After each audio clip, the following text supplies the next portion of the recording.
Sanbonani, ladies and gentlemen, and welcome to the live broadcast of what is the MTN Bushfire Bring Your Fire live dialogues for the year 2026. We have returned and we're certainly better.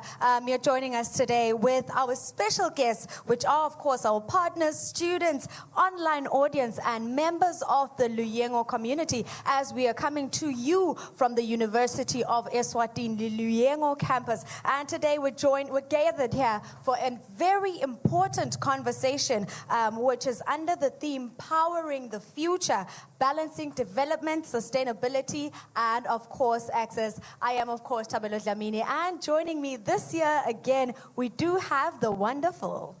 Oh, well, thank you, Tabelo. Ladies and gentlemen, once again, thank you for bringing your fire and joining us right here. My name is Sia Dlamini.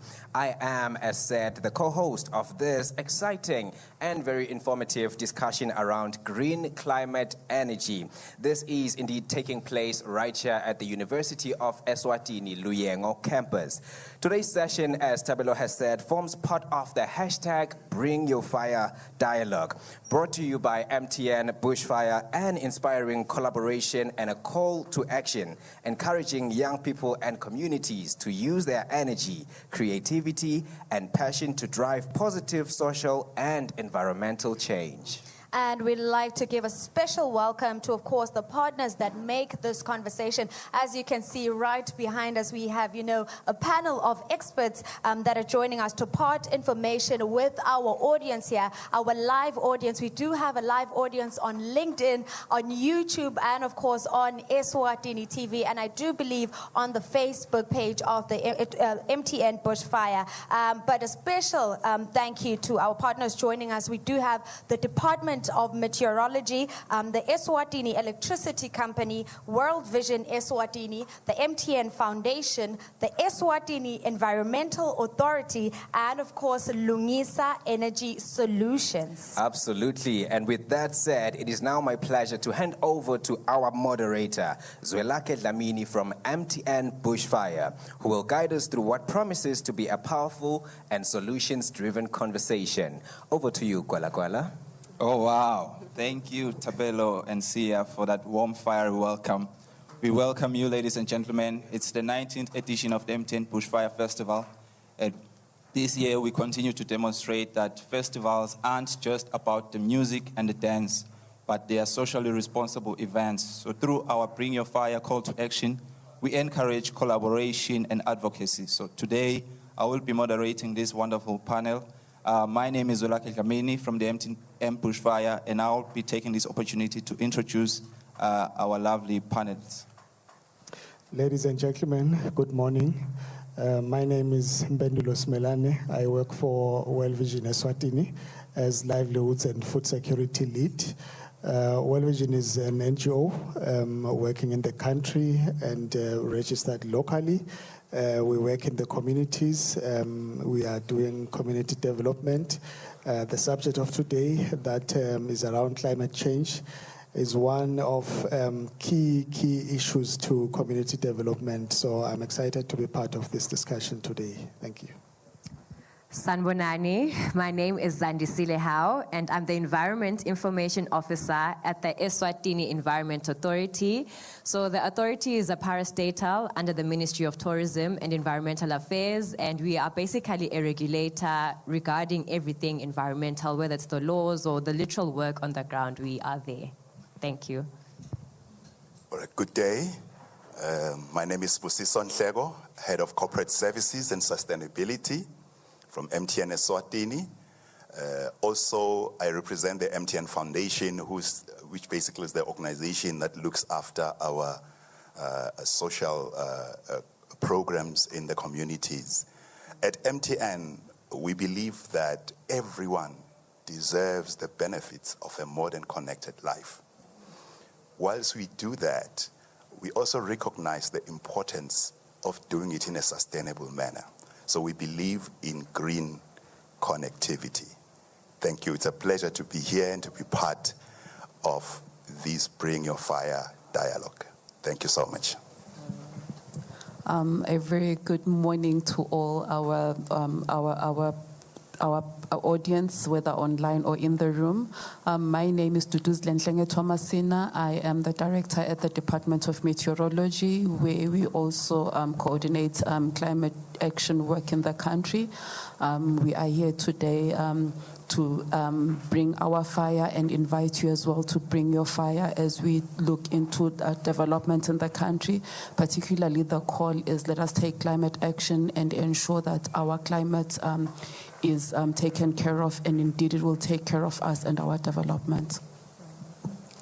Good morning, fellow panelists, great future leaders, and all those online. I'm Constance van Zeydam from Eswatini Electricity Company. I am an environmental specialist there, ensuring that as we generate electricity as Eswatini Electricity Company, distribute it to your homes, and even here today, it is done in a sustainable manner. You're receiving it safe, we don't get electrocuted, and you use it efficiently. Thank you. Thank you, thank you. You see, we've got experts bringing in the fire today. So we hope you as young people, we will be encouraged and inspired as this discussion proceeds. So the question that we want to answer today is the development that we're witnessing today not limiting future generations to equally enjoy the resources that we have been trusted with? Are there any limitations to access, and how do we break these barriers? So we will go into that discussion today with our panelists, and we hope to also have this room of young people help us answer this question. So just to kick us off, Dr. Constance, help us understand where we are as Eswatini in as far as energy security is concerned, and where you see us in the next 10 years if we are to do everything right. Thank you so much, Zwelakhe. As a country, we are currently sitting at 88% access rate. Like, we only have 12% of the communities in Eswatini that are not connected to the grid, and the company is working tirelessly to ensure that that portion of the country is also connected to our national grid. Presently, we are importing at least over 70% of our electricity from neighboring countries. We are generating 30%, which is mainly from hydro, and from solar. We have a 10 megawatt solar plant. We've got 4 hydropower stations in the country. Thank you. Thank you so much, Doctor. Thank you for shedding that light. Maybe just to have the director come in at this point. From the projections that Dr. Constance has been sharing, where are we in as far as climate policy? Do we see it aligning with the direction that we are heading as a country around the energy conversation? Indeed, the beautiful thing about climate policy at an international and at national level is that it's not divorced from development policy. If you look at our convention, which we normally call UNFCCC, which is the Framework Convention on Climate Change, one of the key words there is sustainable development. It's there entrenched in the objectives of the convention. So as we do all the work that we do that within that frame. So as we are looking into electricity generation and ensuring that we have energy security and, if possible, even sovereignty, we are looking at the balance of things as well. So with what we are doing, we continuously work together while we are working towards ensuring that we have all the energy we need, not just to support what we are doing today, but also to support the beautiful plans we have to develop as a country.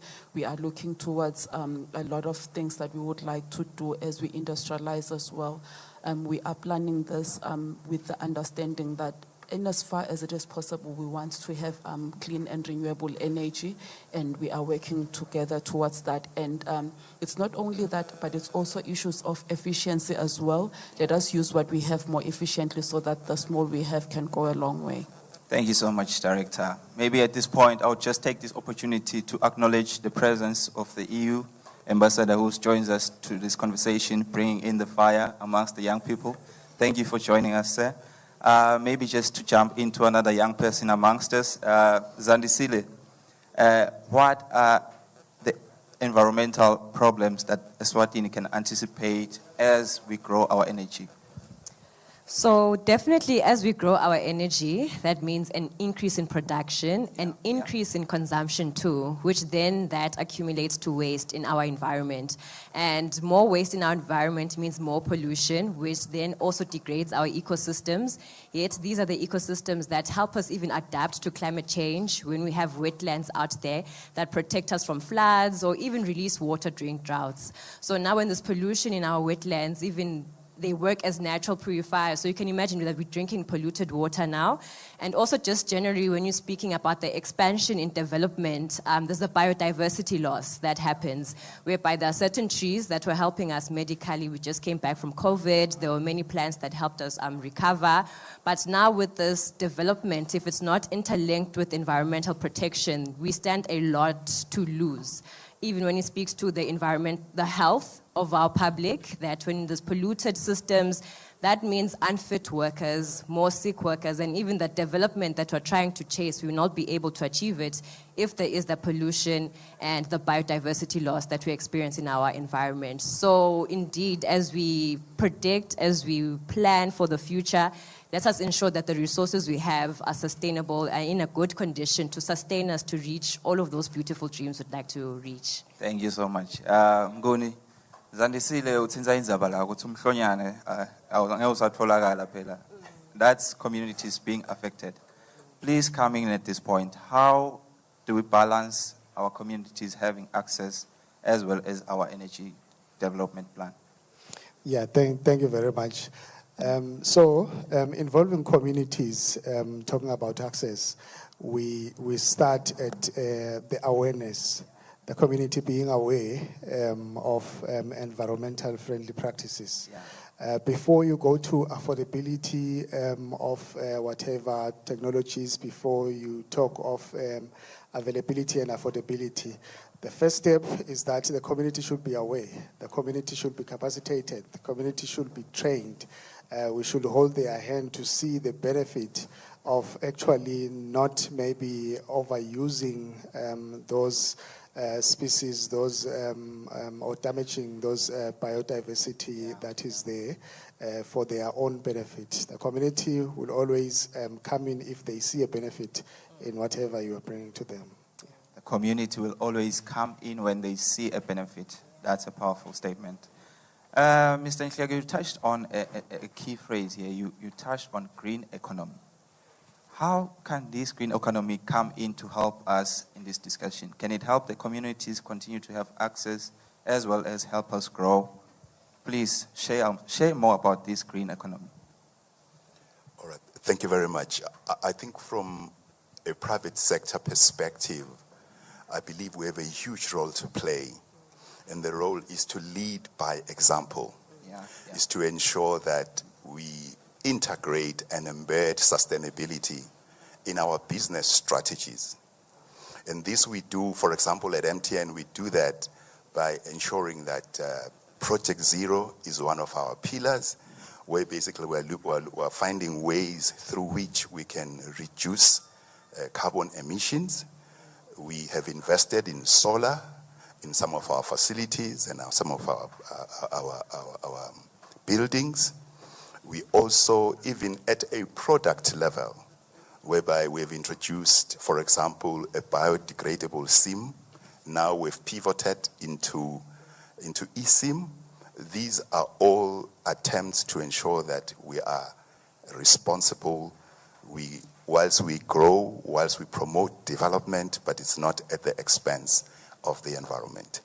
Also, I believe the private sector has a huge role to play insofar as water and waste, also partnering with communities. For example, we have a group of women in Ezulwini that we support.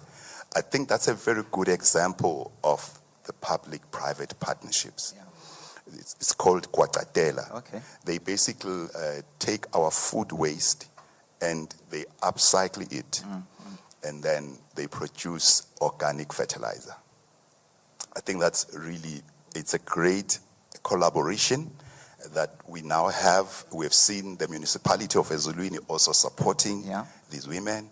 And we also have now MTN Bushfire has come on board as well as a partner So these are initiatives that we believe that if we partner with especially vulnerable groups in our communities, we can actually explore, because this talks to also in terms of just development from a livelihoods perspective, that we are improving livelihoods because in turn they are using the organic fertilizer to actually improve their livelihoods. So these are projects that can be scaled up and actually across the country because they are actually sustainable. Thank you. Thank you so much. Thank you so much, Mr. Nhlego.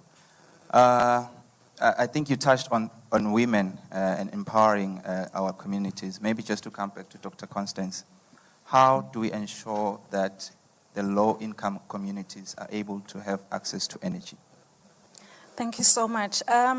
What is currently happening, the utility, Eswatini Electricity Company, is working with government.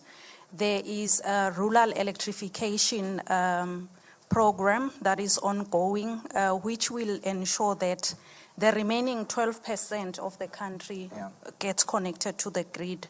So with that happening, we believe that they will have electricity, and also there is off-grid solutions that are being introduced in some of the rural communities. Presently, we have a community called Mvundla, where there is an off-grid solution that has been provided for a community that could not be accessible. And there is also plans for a project for the Bulemeni community so that they can also get an off-grid solution, because due to accessibility, they cannot be connected to the grid. So there's plans now to have a system that will provide energy to them. Also, we're encouraging the communities to use alternative sources of energy or renewable energy technologies like your biogas. We also encourage LPG because that's affordable to people now. And they've got so much wood waste or even animal waste, which they could utilize to use, to have biogas systems closer to them. So we believe by that, and also ensuring that we partner with the region. We part of the Southern African Power Pool, and there's interconnections. By us being part of that, it ensures that we can have energy even from the neighboring countries, and we can then have energy that is not so expensive, or we don't have a situation where there's no energy within the country. So we always have access to electricity.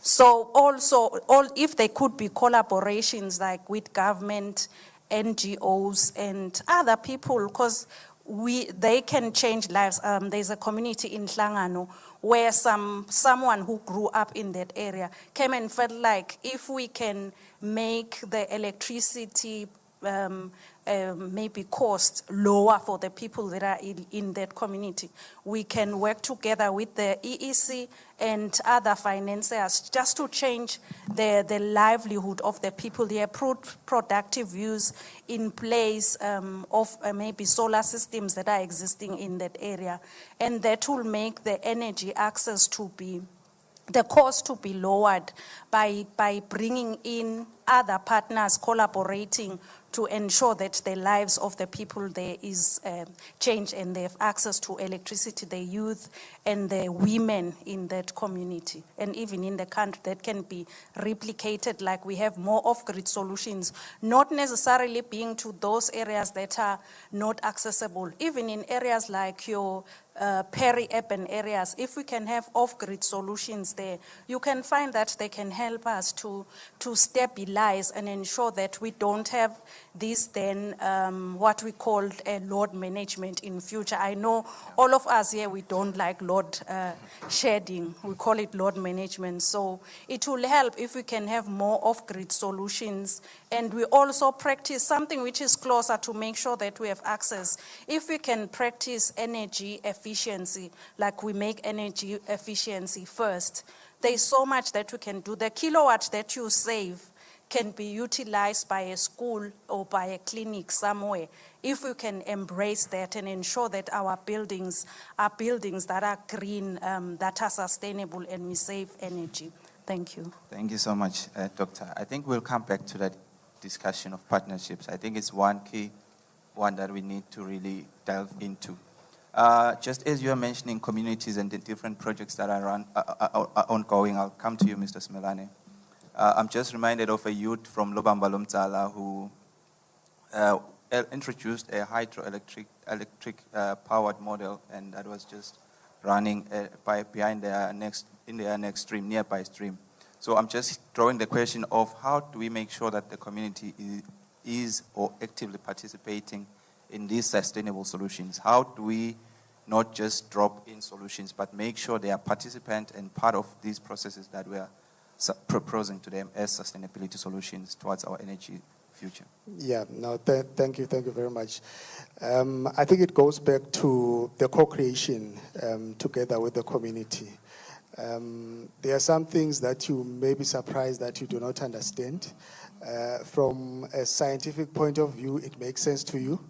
When you take it to the community, try to push it down their throat, it fails.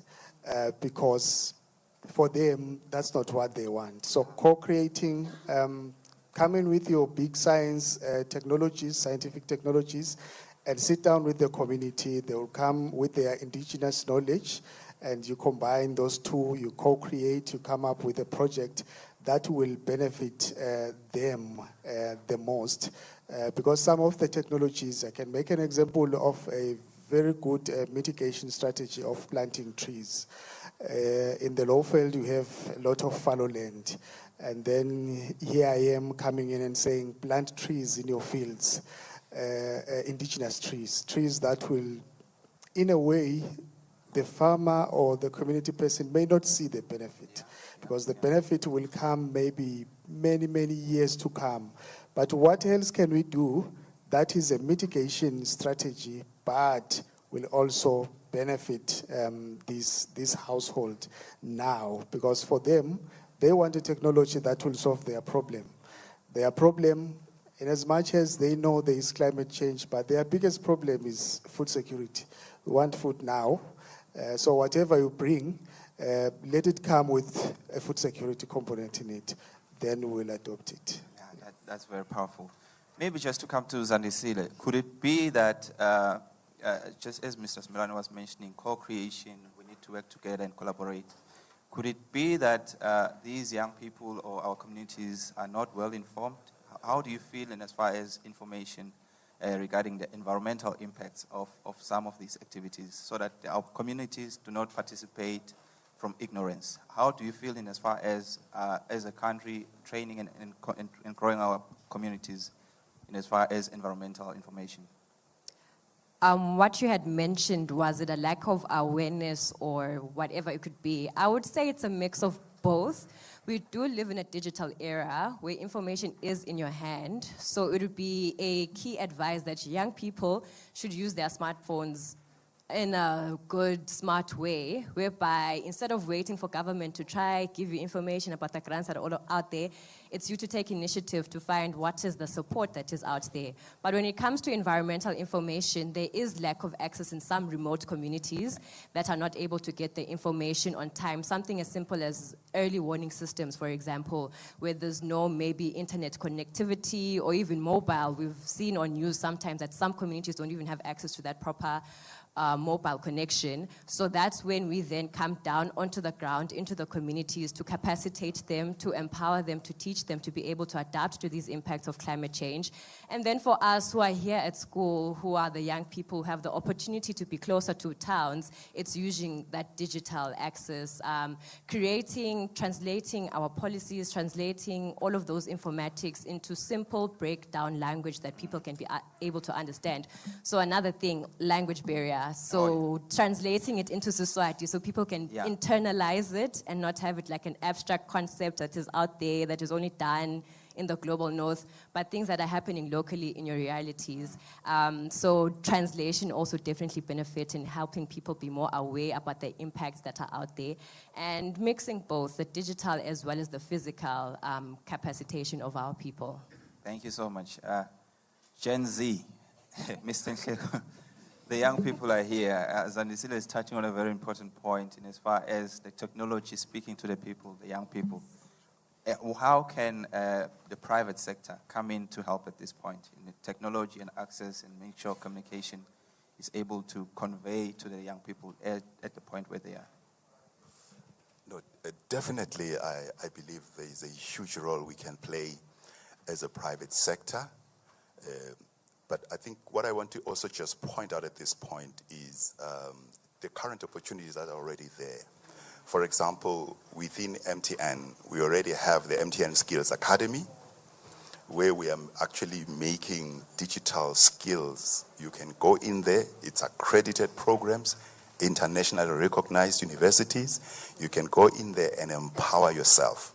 All you just need a device, and you register, and then you start learning. We've already paid for the certificates. So you just need connectivity to actually learn. So these are some of the ways through which we are actually bridging the gap as well to ensure that we upskill, at the same time empower.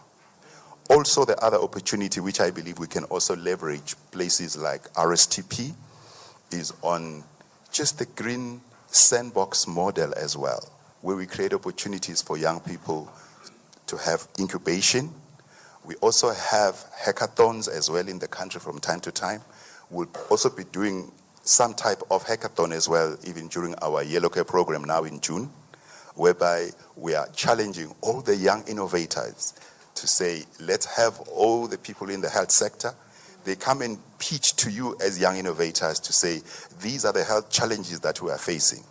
Use technology, use AI models to actually come up with solutions that can address real-life development challenges, which are scalable because technology has removed the barriers, has removed the borders, which means what we develop in Eswatini can be scalable to other parts of the world. So in a nutshell, that's just some of the ways through which we are making it happen. But we also acknowledge what the private sector is doing. I think there is need for more collaboration, more scaling up. For example, if I were to ask the young people here, how many of you are aware of MTN Skills Academy?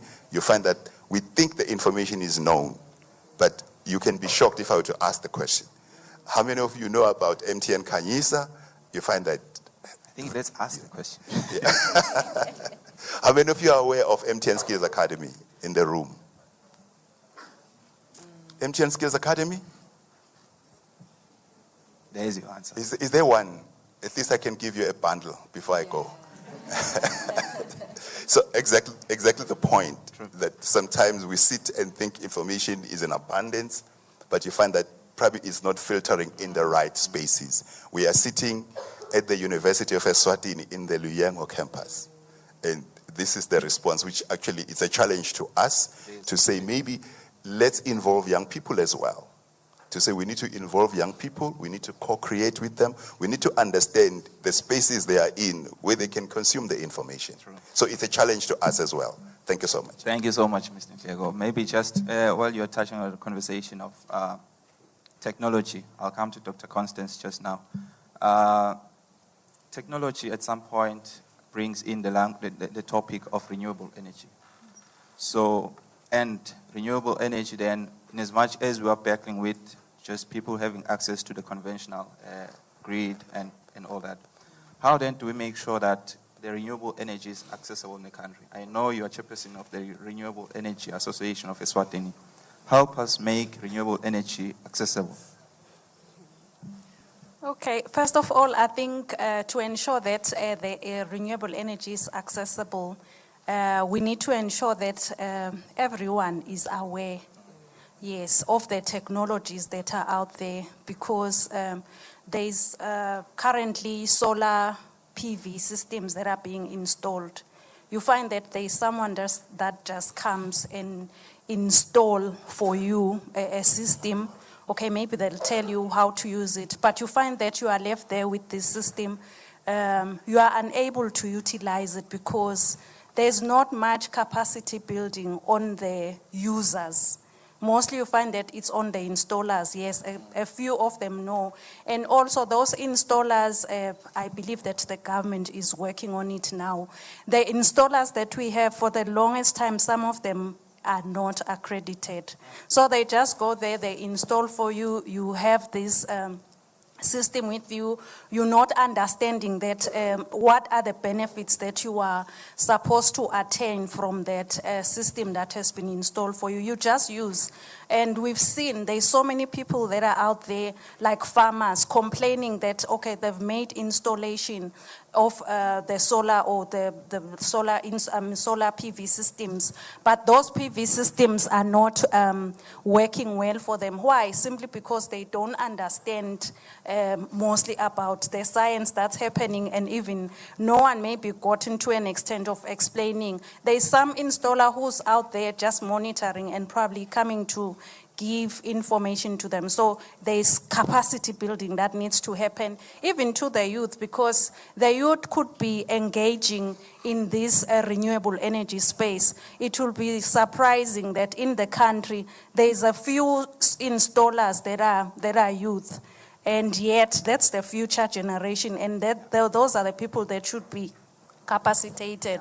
Also, we're speaking now, we want to be utilizing EVs and stuff. We've got few people that know how to even install those charging stations, let alone fix those cars that are utilizing that electricity. So capacity building is one element that we need to improve on to ensure that there is accessibility and sustainability in the use of things. And also our legislations, it's like we were coming after, like we talking energy transition and accessibility, but then the legislation on independent power producers, they came in late, but I'm happy they are now in place. There's embedded generation regulations. They are coming in, but they are kicking in late. So I'm happy that now our government has enabled the space, so it will ensure that accessibility is there. And then one critical thing is for people then to understand what are even these legislations that are guiding the renewable energy space or technologies in Eswatini, and also ensuring that no one is left behind. The women should be capacitated, the women, because I mean, you teach a women, they'll teach the youth, they'll teach the whole community. So it's important that they are capacitated. They know, as they are also the users of the energy in the rural areas. And also, we're relying mostly on imports. What if we were to have companies in Eswatini who are assembling, say, the same solar panels? We've got so much minerals in this land we are yet to discover. We can utilize those. We can utilize those minerals to come up with, I'm believing there's innovators here and out there in this country that can come up with other materials which could be utilized to generate electricity. And that's why such conversations are important, so that people are open-minded. They can ensure that we have technologies that will sustain this country and make us to be energy secure. Thank you. Thank you so much, Doctor. Thank you so much. You've said a mouthful right there. Maybe just to come back to you, Director, I know she's just touched on the issue of exploitation of the end user, regulation being behind. Just to come in here as we now head into the conversation of partnerships, how do we ensure that as a country we balance the conversation on sustainability and economic development? Thank you very much. Sustainability and economic development, it's just two sides of the same coin. Yeah. If we move along with economic development and ignore the sustainability issues, we will be stopped in our tracks. The environment has gotten to a point where it's fighting back really bad. I don't want to believe there is anyone in this room or even the viewers out there who could possibly say they haven't seen the environment fighting back. We see all the storms, we see all the the impacts that are hitting us hard. Now, bringing in the issue of sustainability is very, very key.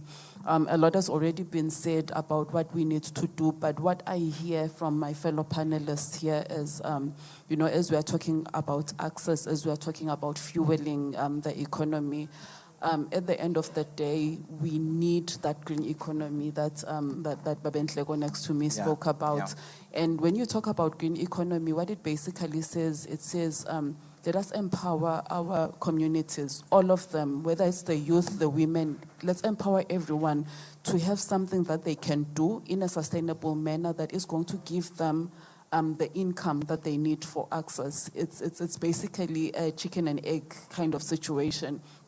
Which comes first? Which comes first. We often talk about the 88% access, but the question is, we're accessing the energy. Are we using it because can we afford it? But if we have the access and then we have green economy activities that are bringing us the income that we need to be able to sustain the systems that we need, be they off-grid or be paying for the utility bills, then it's something that we can talk to. Now, when we go that route, it then talks to balancing the economy and the environment, as well as the people. And when we do that, the green economy will talk to both adaptation and mitigation. I hope we know what the difference is. But yes, we want to reduce the emissions, and we want to ensure that with the changes that are already ongoing, we have minimal negative impact. And that is how we attain our sustainability. And we can do it, and I hope all of you in the room and out there can familiarize yourselves with the NDC, our nationally determined contribution. That is where we have different opportunities to both mitigate and adapt. And as we do that, it's not an end to itself, but it contributes to the development, sustainability, and we close the loop, the chicken and egg situation. I hope we can solve it. Thank you so much. Adapt and mitigate. I hope you got that one. Adapt and mitigate. Let's make sure we don't miss that one. It's a very important point. Maybe just to come to Mr. Smelane, maybe we've already identified and established that there is a gap in as far as information sharing, our young people being aware of some of the initiatives that are out there.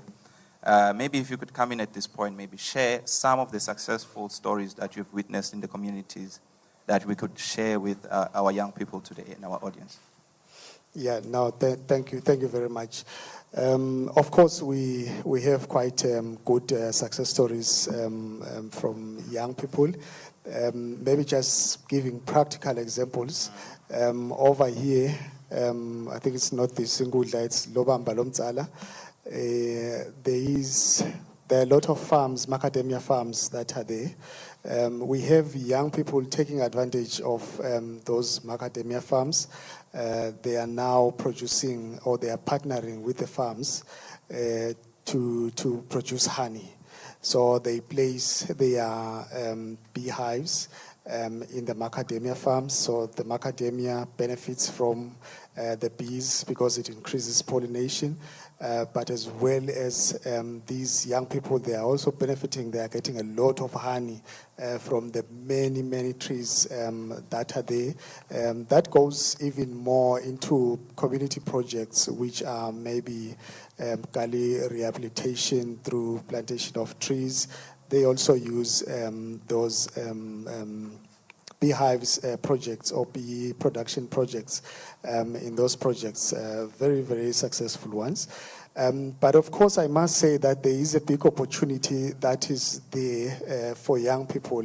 Listening to the conversation over here, you can see that a lot has been done, or I can say the ground kind of has been leveled for young people to take advantage of it, to introduce technology now, even in the rural areas, introducing more technology into agriculture. We have seen very little of drone usage in our agriculture. That is an opportunity that is there for young people to actually take advantage of, and many, many more innovations that are there. Looking at the development that is happening especially in the agriculture sector, along the Lowveld, that is screaming opportunity for all of us to actually be able to ride on that, start project, make money. Thank you. Opportunity, that's the big word. Why we should avoid the conversation of saying we are poor. We are passing over opportunities regularly. Let us get hold of all these opportunities and make best use of them. Maybe just to speak of opportunities, I'll go back to Zandisile. What opportunities lay there does the Environment Authority have for young people so that they're able to fund and finance these projects and be able to catch these opportunities? Speaking about funding, we have the Eswatini Environment Fund that I'm sure everyone is aware of that does fund various things such as climate change, land management, water management, all of the critical stuff that we need in our environment to be recovered. And we just closed our cycle, so please prepare your projects for the following cycle, which would be next year, on what ideas you can try to do. But those who had already applied, I think good luck to them. So that are one of our mechanisms to help them. And then also we have technical capacity. When we're speaking about energy, we're also speaking about cooling systems, for example, that now in our refrigerators, in our air cons, there are gases that are not ozone depleting now. But unfortunately, they're also highly flammable. So what we're trying to do is to capacitate the technicians that as they're transferring those gases, they don't be causing any other environmental harm or even to themselves. So there is that capacity building that we're doing to technicians and also working with universities through research. Here at Luyengo, we have that lab that was also funded by the authority, whereby we're trying to test all of the GMOs that we have in our country to further capacitate ourselves in the research. So there's many opportunities of collaboration through the research that we do need also. The State of the Environment report needs data that can be produced by young people on what is the state of the environment that we live in currently, what is the pollution that is out there. So you guys as young people, those are the opportunities you guys can harness and just many other things that we can also further collaborate on. Let's give an opportunity to the young people to tap onto those opportunities. At this point, we take this opportunity and allow the audience to engage with the panelists and just ask some questions. I see a few hands going up already, so they're ready to get hold of those opportunities and not miss any. They are yearning to ask questions. Please also just specify to whom you are directing your question, please.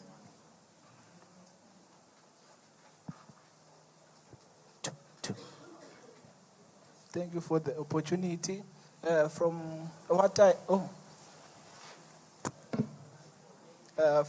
you for the opportunity. From what I heard, is that Eswatini is not independent. For instance, in the electricity part, we are exporting about 70% of our electricity, which means if we were a business, that business would shut down because we were not sustainable in the production. Also, what I heard is the information asymmetry. Like for the person from representing MTN has touched on that part. Also, the issue of poverty. From what we heard from the person representing Well Vision, that people want something that will help them silence their hunger.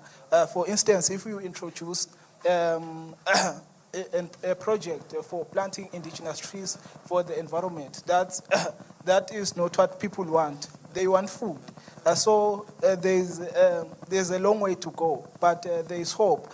Since for example, we are able to produce sustainable energy in the kingdom, in power stations such as Makuduza, Edwaleni, and so on. The question is, for EEC, what are your plans? What projects are you trying to do?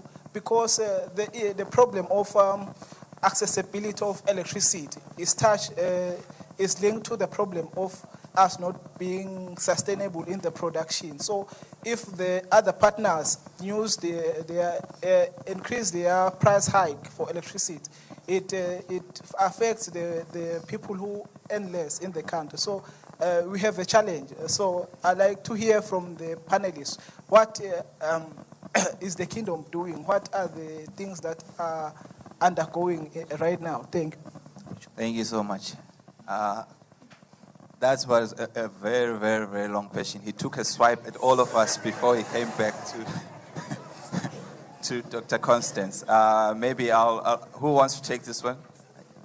Okay, Dr. Constance can. But also just to make our guests aware, they've got an opportunity to respond to some of the questions that the youth poses. So I'll also afford you the opportunity to respond and engage with the young people. Please, Doctor. Okay, thank you so much for that question. As Eswatini Electricity Company, we believe in sustainability. I think you've heard of something called the Earth Hour. There's a time of the year where we even encourage everyone within the country to switch off their electricity one Saturday in March. That shows that we believe so much in sustainability. And we don't mind. We're encouraging people to utilize alternative sources of energy. Like now, if you are a farmer and you are out there, we don't mind if you utilize your solar panels to generate, to ensure that your fields are irrigated. So we don't say that now we'll cut you off because now you are using renewable energy, using your solar powered system for your irrigation. But as an entity, we are ensuring that we provide electricity through other generation means. Right now, we have embarked on a project whereby we want to harness power from geothermal.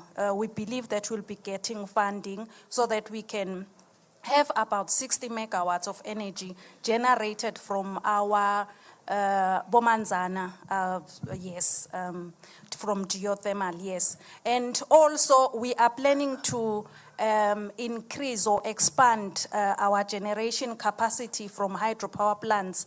We've got Maguga downstream. We've done feasibility studies. We want to put on more than 20 megawatts of energy from that. And there's also plans to partner with other independent power producers in the country. And yeah, it's an unfortunate truth.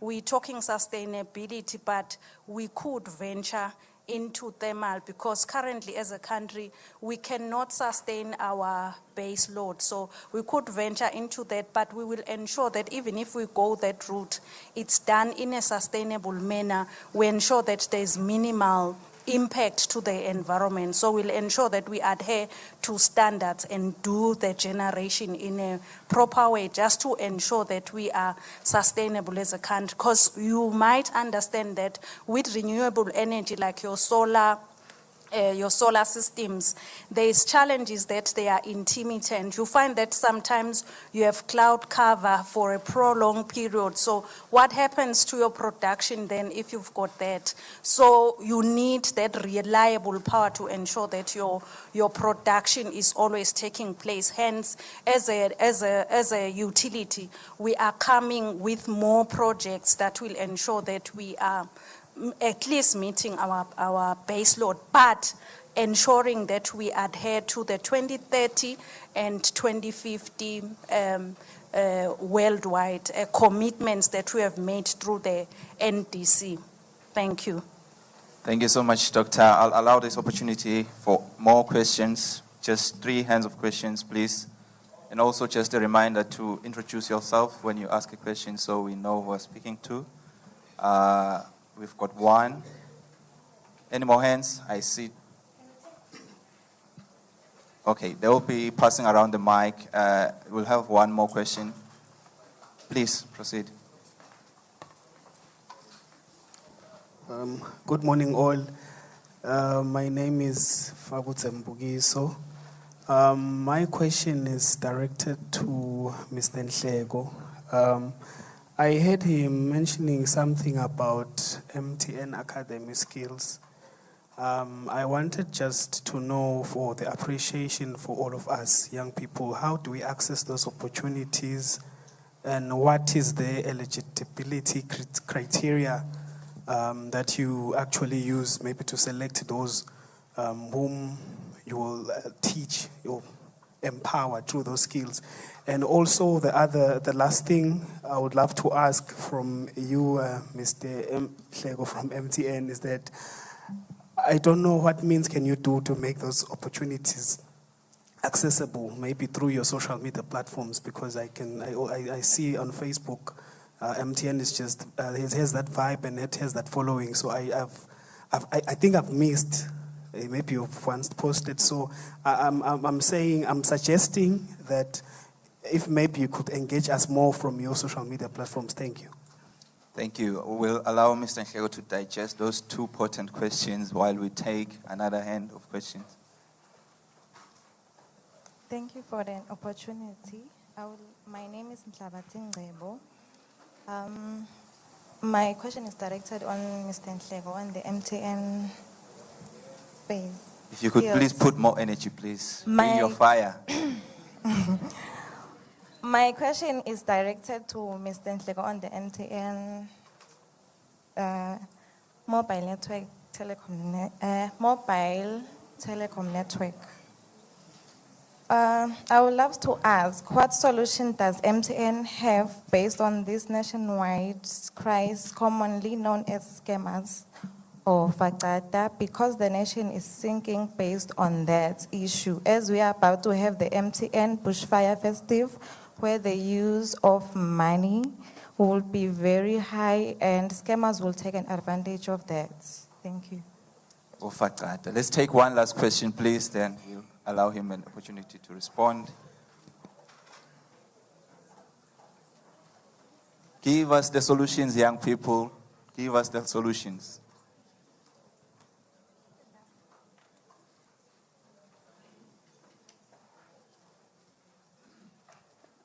Mine is directed to Eswatini Electricity Company. Hey, ma'am.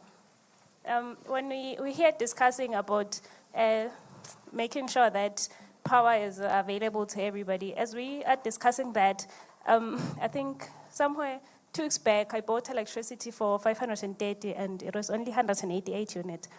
As we are discussing this today, can I ask, what are the subsidies that are being done to make sure that electricity is affordable to everyone, especially the low-income earners in the country? Thank you so much to our audience for those lovely questions. Maybe to come back to my panelists, Mr. Luyengo, please share more information about MTN Skills Academy, as well as touch on the issue of bofacada. How do we address that issue? No, thank you very much. I appreciate the questions.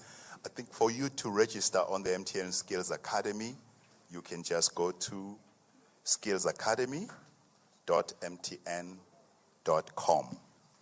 It will give you an opportunity where there's a list of countries where you go and choose Eswatini, and then it will take you on with the registration, and then you are good to go. It has got basic programs that you have to start. Those are mandatory. You can then move to intermediate. You can move to advanced if you have the appetite. All those programs are paid for. You can do cloud computing. You can do cybersecurity. You can do machine learning in there. So you can go all the way. So young people are actually using these skills. Some of them are working remotely right now. They are working for organizations that are even outside the country. Some of them are using this to provide services as well, which means they are now creating opportunities for themselves. So, but we are happy also, my colleagues are here. I think at the end of the session, we are happy to help you to register on the platform, skillsacademy.mtn.com. But we are happy to answer as many questions as you have after the session. Cyber crime. Cyber crime is a big challenge that we have. But we have also scaled up efforts on education. We are partnering with a number of organizations, including the Bankers Association, the police. We are partnering to ensure that we run education campaigns. Because what is generally happening is largely social engineering. where people will trick you and tell you we are calling from the police station, and so on and so on. We are calling you from MTN, which is actually not so. So the message is very clear. Please, MTN will never ask you to share your PIN. We will never do that. So it's just for you to make sure that you protect yourself. We are saying to all our users, please make sure that you protect yourself to ensure that you don't ungafaqadi, please, ungafaqadi. So we are continuing with the education, but please do help us as well by not cooperating. Also, the police have been very, very helpful. As you have seen, there have been a number of arrests in the recent months, and people have been convicted because we are attacking this from all angles. We believe just as sustainability is a team effort, we believe combating cybercrime is also a team effort, and we need your support as well in doing that. But thank you for the questions. Thank you so much, Mr. Also Kego. block and report. Dr. Constance, you had a question from the young person up there. Oh, thank you so much. You were saying that In terms of the number of units and that being consistent with the price, the affordability, basically. Okay, affordability. Okay. Maybe one must bring to our attention that, like I mentioned, as a utility, we're importing most of our power, like 70% of our power. We're generating the rest. And our prices are reliant on what is happening on the other side of the border.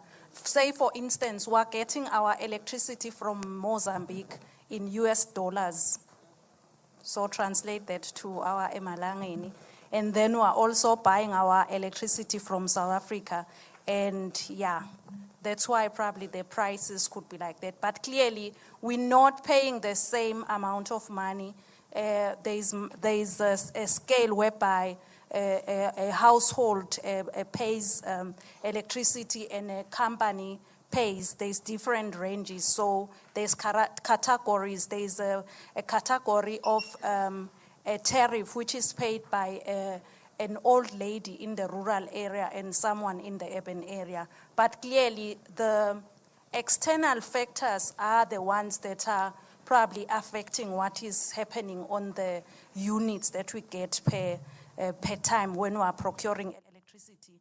But then I think I understand there is that aspect that the price could be high, but there's something else that you could also do at an individual level. You can just choose to live a sustainable lifestyle, like you switch off unnecessary lighting. You can also utilize electricity efficiently, your geysers. Make sure that you follow those tips so that you ensure that even though you've loaded your units, you use your electricity efficiently and you don't waste the resources. I think that should be the spirit, because currently we're not yet out of that energy security space until we get to that space, like maybe 10 years down the line, when we have access, we've installed all these generation projects that we're planning as a country. We believe that as we're able now to self-generate, then the electricity price is envisaged that it will go down. You wanted to add for me? Thank you. Yes, thank you very much. Talking about the affordability of electricity, Dr. Van Zuydam has already spoken about the now, but there is also moving forward that we need to address. A lot has already been said about innovation and what we need to do. She already talked about independent power producers. We are the independent. We can form part of that independent power production. The question is, what innovation and technologies can we come up with that can come up with technologies for generating electricity in the country that can bring the unit costs down? She's already talked about energy efficiency. We need to all bring our fire to this and ensure that we do the needful. We need to be the one coming up with the technologies that will work for us as a country, bringing the unit cost down moving forward. But for now, what is equally important is what I mentioned earlier on, that it's about the whole economy cycle. While we might be complaining about the unit price, but what if you can improve your affordability as well? So the question is, what do we need to do to improve affordability? It's about development, it's about ensuring that all eMaswati get out of poverty.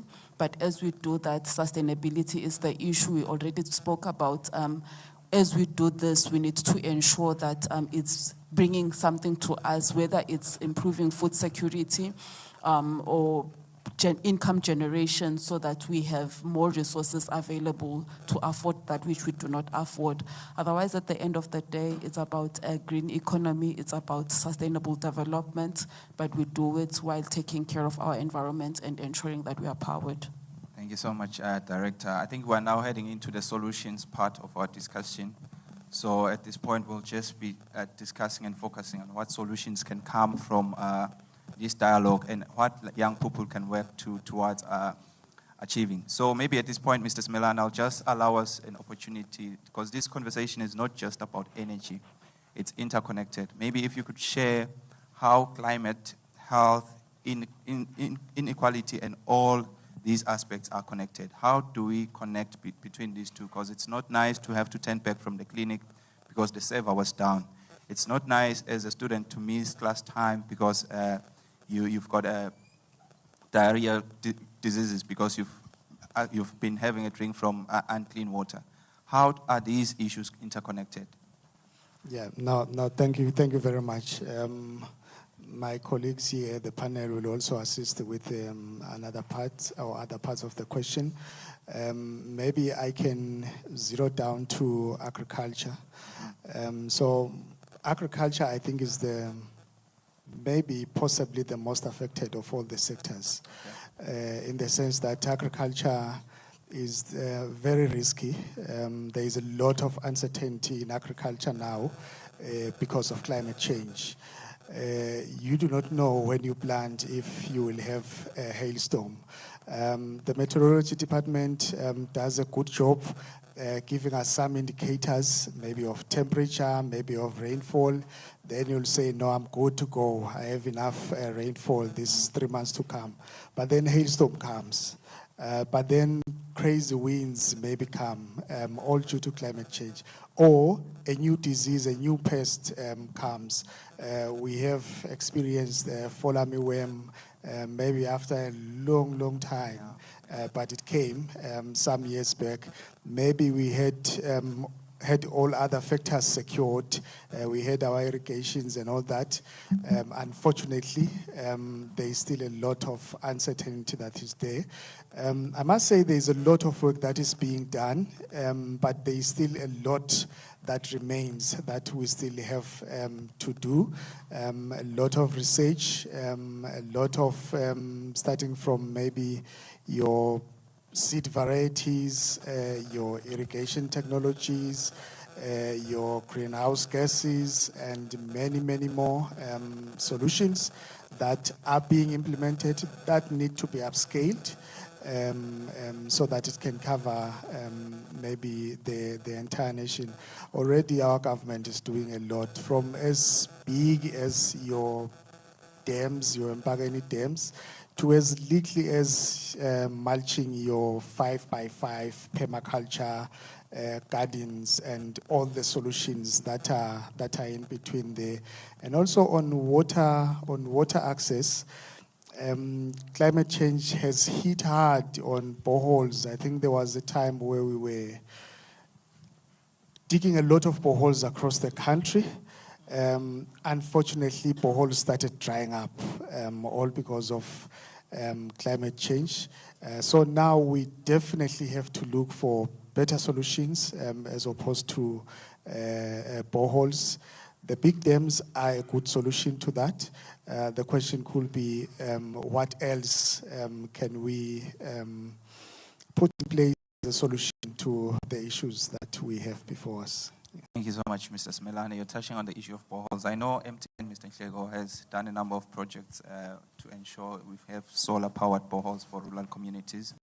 maybe just to touch and help us understand how do we ensure that these solutions are equitable? Thank you very much. I think that is why we feel the issue of partnership is critical. We work with the government ministries sent to identify the most vulnerable schools, communities, to ensure that those are the communities where we offer the support. Now also through what we call Adopt a School campaign, working with other corporates who are coming on board to adopt a school by providing potable water through solar-powered boreholes. I think for me, what I can say in closing is that what is critical is for us to also celebrate what's working well, leverage what's working, and scale it up. That's the critical thing. If the key takeout would be, we just need to leverage what's working, we need to scale it up, we then need to make sure we democratize it as much as possible. Thank you. So much. Maybe just still adding on the issue of equitable, I'll go to Zale. Just to come in here at this point, maybe touch in terms of inclusivity, how we ensure women have a voice, they're part of the conversation, we are working together as far as we address these solutions and we face as a country around our environmental problems, just to make sure women are part of the solutions. Panelists had already mentioned some things that you can be inclusive. Mr. Smelane on the right has said, for example, what designing your solutions for your community.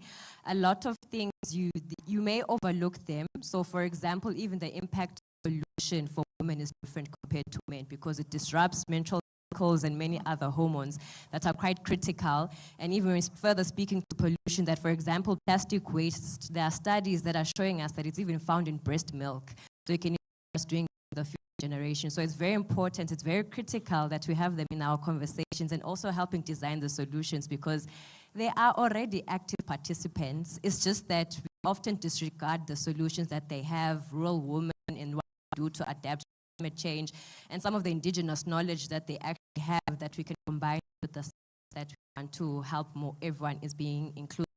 So definitely it's important to co-create the solutions so that they can be able to speak and advocate for all of the issues that they are facing as Swazi women or as women or whatever you identify as with, to make sure that you're included in the conversation so that the sustainability and less top-down approaches, one it's a bottom-up approach, it's that community, those women will be able to sustainably take out the project to the end life.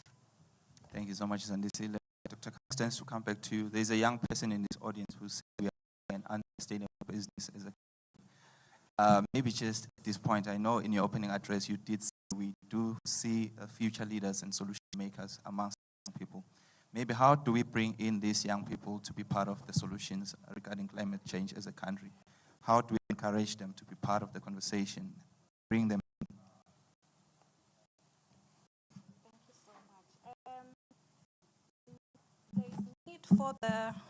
There's need for the future leaders who are present here today to be present and to make a voice and advocate wherever they are and be innovative. Like we said, there's so much that they can do. We have the electricity generation, which is done through hydro. They can come up with other ways because as a country we can't be relying mostly on hydro, which is what we currently rely on, and something which is affected by climate change. So the same people here today and those that are online can come up with innovative solutions to ensure that even if we are to have a drought or we are having strong winds or strong rains, we will still have accessible energy because they'll come up with innovative solutions to ensure that we have infrastructure that is resilient to climate change, or they come up with innovative solutions that will make sure that we adapt to climate change. So that could help us, they advocate or through innovation. They come up with solutions whereby, because you find that we have solar power systems in rural areas or that are being installed in the shopping complexes around the country.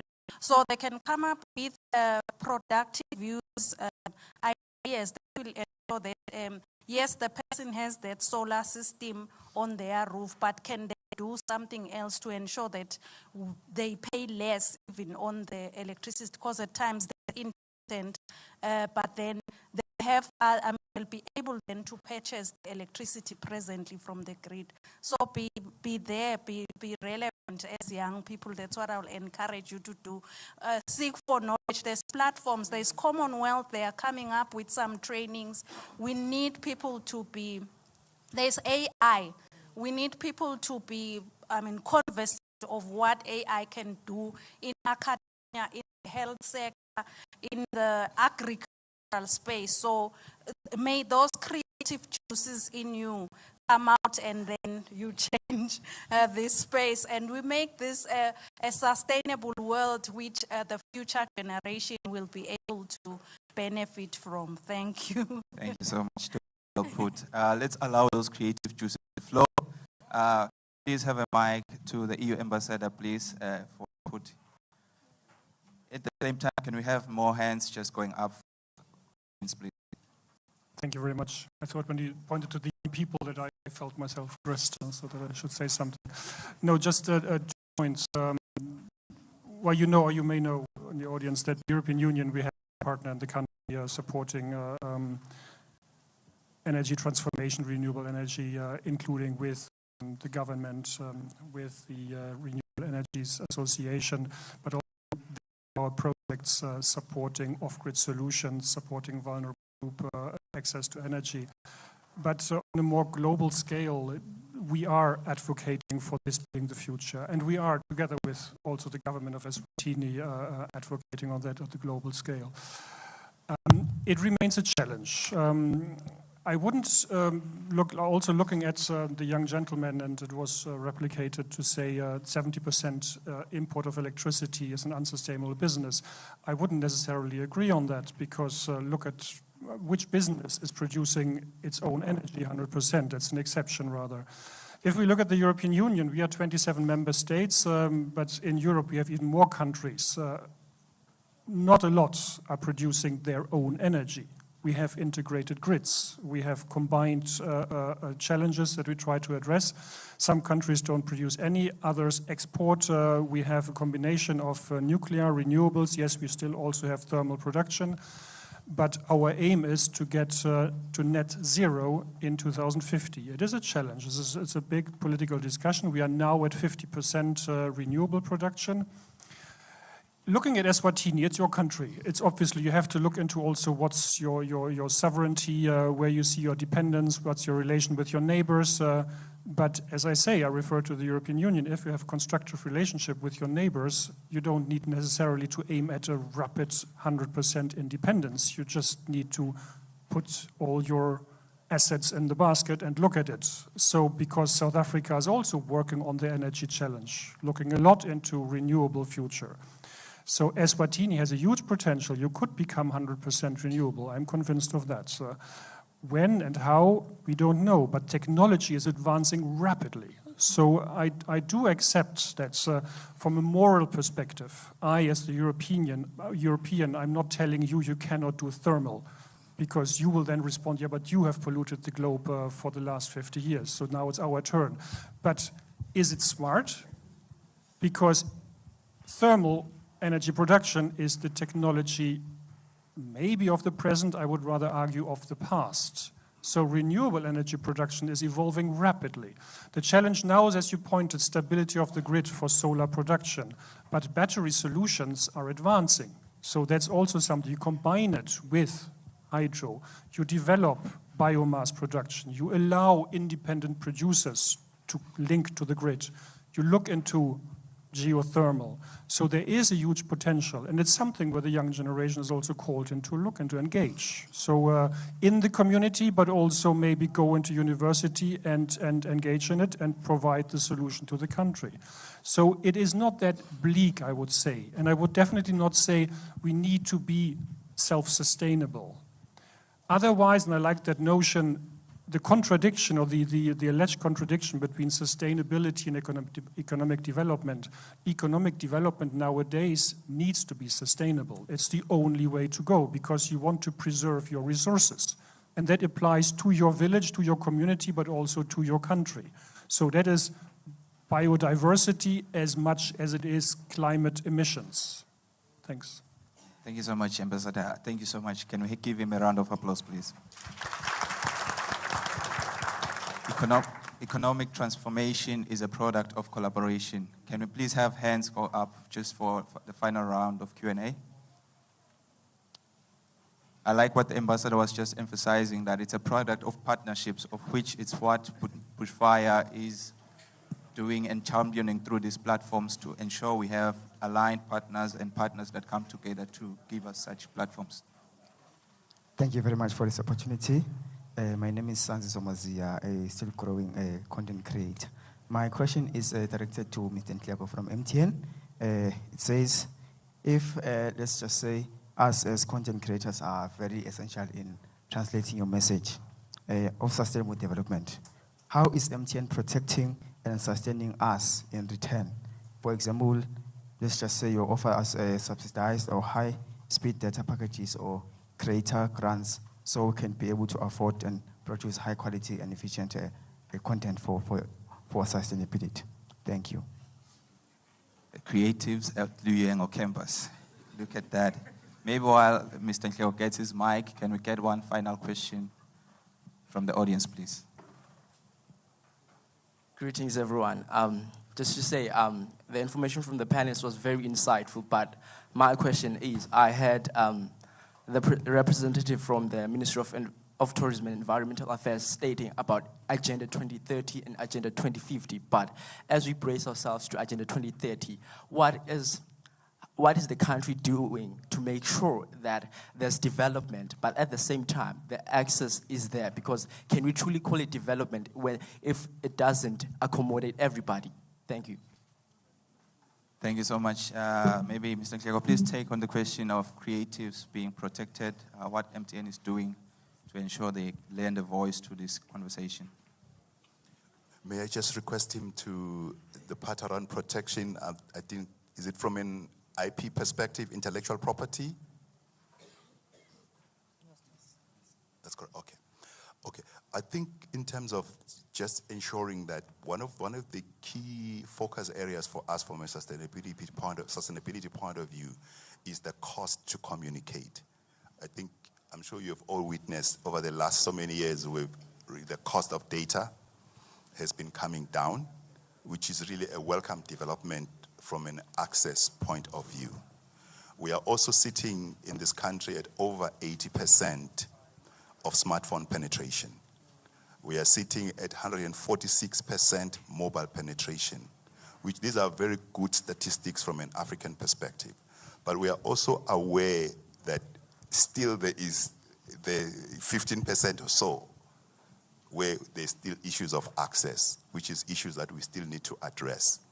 We are certainly sitting around 96% in terms of LTE, that's 4G coverage. Again, there is still, the 4% that we need to address. So it's an ongoing, I think, engagement. From an IP perspective, we engage with innovators at different levels. For example, where we partner with you in terms of your technology, where you want to integrate with our systems, that we have made it very easy now. You can integrate with us, and then, which means we do what we call revenue sharing. Those are models that we can do. But we can also just enable you, provide connectivity, provide payments for you through our Momo platforms. So those are some of the initiatives that we do. We do enter into legally enforceable agreements to ensure that you are protected from an IP perspective. If it's your idea, we make sure that you are protected. But we can discuss further if there are any specifics that you would like us to engage on. Thank you. Thank you so much, Mr. Ntlego. Just to respond to the question of the young man right up there, what is the country doing to make sure we are working towards that vision? I'd like to allow our guest here, Kenneth, to also touch on what we are doing as a country as far as renewable energy is concerned, just to show us evidence to what the country is actively doing towards addressing or being an energy secure country, what service providers working with EEC are presently able to achieve in the country. Yeah, so we are a private company, Lungisa Energy Solutions. We provide solutions based on the customer needs. We provide backup solutions that enables your business to run during power failures, and also off-grid systems that also make sure that communities that are remote, where there's no access to EEC electricity, they can also afford to have energy. We have small packages such as 2 kilowatt packages, which are much more affordable, that will enable low income person to have electricity as well. So I want also to add on the issue of education and affordability. It is very important that the community is well informed of the products. For instance, a solar panel, 500 watt solar panel will cost about 2,000 emalangeni. That may seem a little bit expensive, but if you consider that a good solar panel can last for 20 years, that's a 2,000 investment for an equipment that will last. The end, Kenneth. If you draw towards your conclusion, please continue to respond, please. Yes, okay, that will last for 20 years. We can imagine how many equipment do we have at our homes that cost 2,000 emalangeni, and that can last as long. Yeah. So solar energy is an alternative, and then it can also cut bills. Like I understand, there are concerns of high electricity bills. Yeah. So we come in as an option for providing solar energy solutions.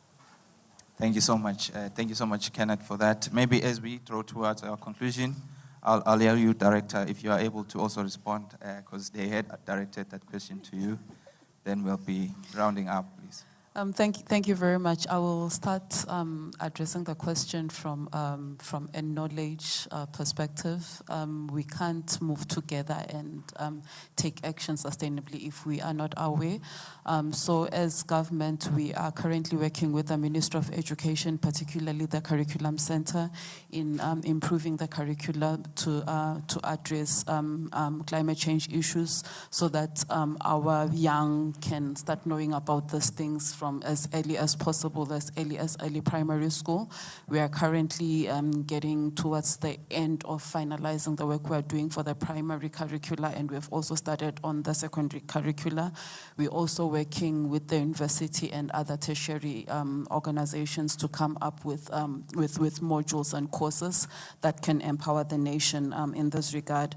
And then we are also working with communities. There is collaboration. We are not doing this on our own. We are collaborating with other CSOs, and we are at a point where we are trying to see how far we can open this to bring more on board, where we have started a program that we call local adaptation plans, which have already been pioneered in the Lubombo region.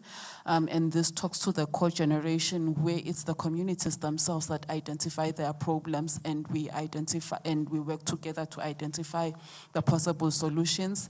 The way forward is to then, for the communities to continue working with the CSOs to mobilize the resources and ensure that the problems that are coming with climate change are addressed, and then this give the economic space for us to continue with the development. We also, there are quite a number of things we're working on, even in the climate finance space. I think Dr. Van Zuiden talked about. Let's keep the conversation going outside the dialogue as well. At this point, can I allow also just your parting shots and the rest of our panelists as well, just 30 seconds each to say our parting shots and encourage young people to take action. My request once again would be for all of us to familiarize ourselves with Eswatini's nationally determined contribution, which will give you an idea of the various aspects that need to be done, and also to take up modules and courses that are out there. Some are even available for free, some we've heard about, because we need to bring all our minds together in order not just to continue business as usual, but to have better solutions technologically and in all spaces that will lead us to a more to getting to that net zero and to being resilient as a country as we are facing climate change challenges, yet developing we shall, development we should. Thank you so much, Director. Mr. Smelane. No, thank you very much. Yeah, I appreciate the conversation being here. And also maybe my last words could be that Eswatini has done a lot around the subject of climate change. If you look around policies, programs, and all that, but there's still a lot that still needs to be done. There's still a lot of gaps. Poverty is still high in Eswatini. So it could be to encourage everyone, innovators, programmers, to design programs that are addressing household poverty. Thank you. Thank you so much. Zandisile and Mr. Klego. Okay, my first plea is to please use your smartphone wisely. Stop following Ronaldo. Follow EEC, follow your government pages. That's where the opportunities are, so that your scroll, your For You page can be full of relevant stuff instead of things that aren't going to really help you. My second plea is there's ChatGPT out there that you can literally write. You don't have to go to that Google. It can still list for you all of the opportunities. It can still craft your idea nicely. That's rate my idea out of 10. Please rate it for me, that if I were to approach EEA about my solution, how would they accept it, what are their missions. Also, content creators, where MTN Bushfire, creativity, you guys have a huge role to play within the art space. Even with our messaging to create the awareness about the pollutions out there, we need content to create. So don't just think about MTN, think about the institutions out there, what their missions are, and try to align to that. And all of the ideas that you do also come with, align them to the broader plans that we have. Directors mentioning the national determined contributions. There are many things that you guys can try to align to that. Thank you. Over to you, Mr. Nhlego. 30 seconds, please. Yeah, I think for me, guys, I want to say to you, creating a green nation, a green future, is actually both a pull and a push. And by that, I mean you have to pull. You have to also be in it and be hungry and want it. Whilst we are there to push, as in we are pushing so much to you, but also be ready to pull. So it's going to be a team effort, but you guys are the digital natives, which means you were born in technology, which means you are conversant with technology. So use it then for us to actually solve our developmental challenges and make Eswatini a green country. Thank you very much. Thank you so much. Doctor, please. Thank you so much. From my end, I'll just say that you are the torchbearers. Use your innovation, advocate, live sustainable livelihoods, lead, and ensure that this country, we keep it alight with green energy and use it sustainably. Thank you. Thank you so much. Can I brief it back to our presenters to bid farewell to our online audience as we continue to engage in our conversation? All righty, can you please give them a big round of applause? Thank you so much to our moderator for handling the conversation very, very well. I know it was a tough 1 hour, 30 minutes, and thank you for being such an attentive audience. Thank you so much to our well-spoken, professional panelists. They also deserve a much bigger round of applause.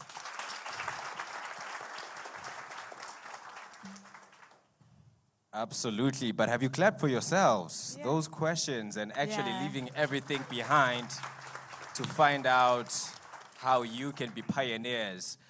That's you trying to be humble by clapping while I'm talking. Now clap for yourselves. In the wise words of J.F. Kennedy, ask not what your country will do for you, but instead ask what you will do for your country. Indeed. Tabelo, this conversation reminds us that the panelists and the partners are already ready to collaborate with us. Now the question is, are we ready to meet them halfway and take it beyond in bringing our fire? Oh, see, I can already tell that, we're moving towards a more sustainable and resilient Eswatini just by being in this room. But unfortunately, we are cutting our Eswatini TV broadcast short, but we will be continuing online. So if you're joining us on Facebook, LinkedIn, or on YouTube, please stay on the dial because we're getting to one of the most interesting parts of these dialogues where we give away some tickets to the festival to those who were listening. But unfortunately, Sia, we will be back again tomorrow, discussing more pertinent issues in our society. Tomorrow is health focus, and I hope that I could just bring you all to House on Fire again tomorrow. Yeah, absolutely. But unfortunately, we only have limited space. However, you can still be a part of our conversation online. And until next time, my name is Sia Dlamini. It is love and light. Good night. Oh, good morning.